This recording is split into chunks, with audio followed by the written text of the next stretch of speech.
کا نام صرف کام نہیں، حضرت عمر کا نام انقلاب برپا کر دیتا ہے۔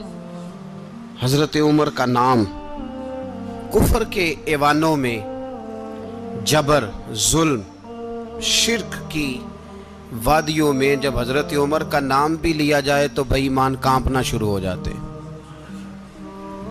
حضرت عمر فاروق رضی اللہ تعالی عنہ، حضرت عمر معمولی شخص نہیں، معمولی آدمی نہیں۔ کچھ لوگ صدیوں کے بعد پیدا ہوتے ہیں اور کچھ لوگ ایسے ہوتے ہیں جو ایک ہی بار پیدا ہوتے ہیں، ان جیسا دوسرا پیدا ہوتا ہی نہیں، دوسرا ان طرح کا پیدا ہوتا ہی۔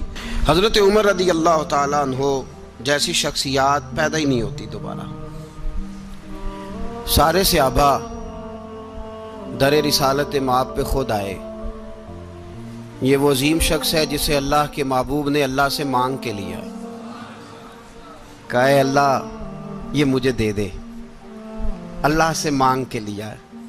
اس لیے صوفیاء کہتے ہیں کچھ مرید ہوتے ہیں، کچھ مراد ہوتے ہیں، کچھ مرید ہوتے ہیں، کچھ مراد ہوتے ہیں۔ مرید وہ ہوتا ہے جو چل کے آتا ہے، آ کے مرید ہوتا ہے۔ مراد وہ ہوتا ہے جسے کہا جاتا ہے کہ یہ کبھی میرا بن جائے نا، یہ کبھی آ جائے نا، میرا بن جائے، اس کو مراد کہتے ہیں۔ حضرت عمر مصطفیٰ کریم کی مراد ہیں، حضور کی مراد ہے۔ اللہم اعز الاسلام بے اسلام عمر ابن خطاب، اے اللہ اسلام کو عزت دے دے، میرے عمر کو کلمہ پڑھنے کی توفیق عطا فرما دے۔